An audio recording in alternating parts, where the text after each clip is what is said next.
nós temos um movimento já claro de insatisfação. Tem um claro de insatisfação, já demonstrando que a situação não está agravada. E começa a haver uma insatisfação interna também, dentro do próprio ministério.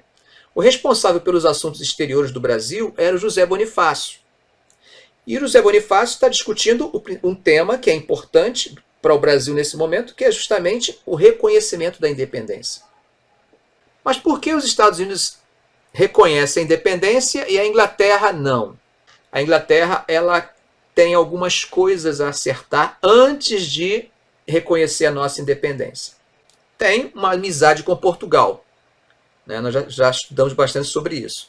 Reconhecer a independência brasileira antes de Portugal reconhecer, politicamente é problemático.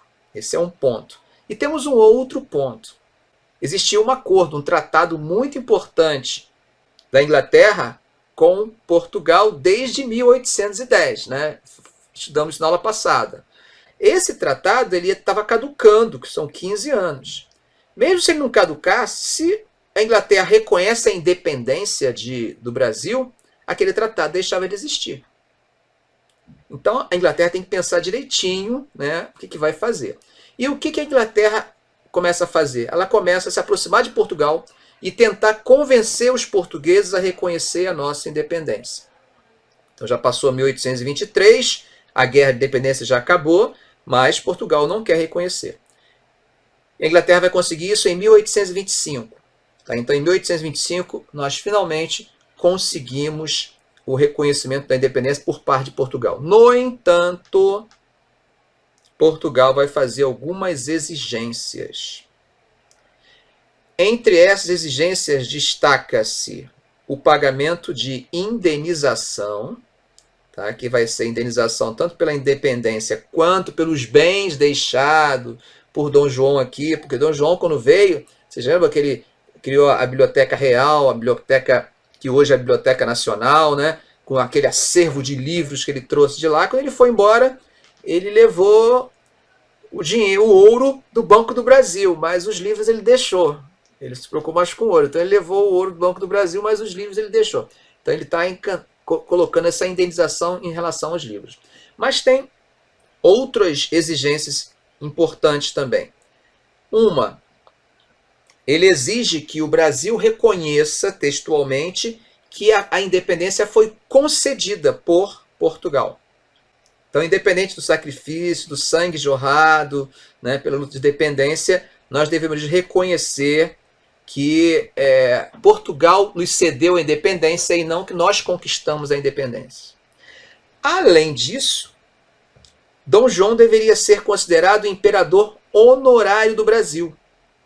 Assim como a rainha Elizabeth é rainha honorária do Canadá até hoje, Não manda em nada, mas tem lá fotinho e tal. Nós devemos reconhecer isso. Além disso, tem um outro ponto importante, que é que nós abríssemos mãos de qualquer aliança com as colônias portuguesas na África. Porque existia uma proximidade muito grande entre o Brasil e Angola, por exemplo. Vocês terem noção, nessas cortes portuguesas aí que nós falamos de 1821, existia um importante político angolano que viajou para as cortes e votou a favor do Brasil. O nome dele, Eusébio de Queiroz. Provavelmente vocês já ouviram falar nesse nome, Eusébio de Queiroz. Mas o Eusébio de Queiroz que vocês ouviram falar, provavelmente não foi esse Eusébio de Queiroz, e sim o filho dele. O filho dele foi ministro da Justiça no Brasil e acabou dando nome a uma importante lei que foi publicada em 1850, chamada Lei Eusébio de Queiroz, que foi exatamente a lei que deu fim ao tráfico negreiro no Brasil. Isso para mostrar só a afinidade que existia entre Angola e o Brasil.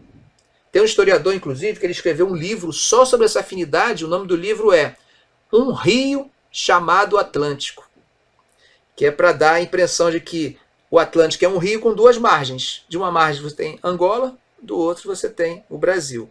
Para ver como é essa negociação. Então Portugal tinha muito medo que Angola se tornasse independente também. Então nós teríamos, para aceitar a nossa independência, teríamos também que nos comprometer a não fazer alianças com Angola, ou com Moçambique, com as colônias africanas. Quem não aceitava essa submissão toda era exatamente o representante brasileiro. Quem era o representante brasileiro? O nosso chanceler, vamos dizer, ministro das Relações Exteriores, era o José Bonifácio, que ele não aceitava isso. Ele achava que nós tínhamos moeda de troca suficiente para não ser necessário nos submetermos a tanto. E isso vai acabar levando à sua demissão. Então ele é demitido, e a partir da sua demissão há uma aceitação dessas cláusulas em 1825. E aí Portugal reconhece a independência brasileira. Bom, aí vocês vão falar, agora os ingleses vão reconhecer, né? Aí vai começar a vez dos...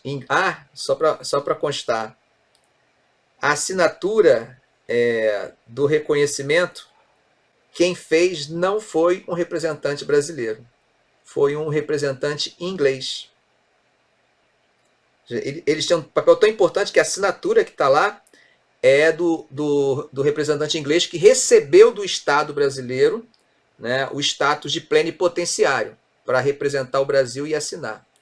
Então, no documento original está lá a assinatura de um britânico no lugar do Brasil. Beleza, Portugal reconheceu, agora a Inglaterra pode reconhecer, só que a Inglaterra vai negociar também. Né? A Inglaterra vai negociar o reconhecimento, só vai reconhecer 2 anos depois. Primeira coisa que ela vai querer, vocês já sabem, né? A renovação dos acordos de 1810. O que mais? Nós nos comprometíamos também a, em 3 anos, acabar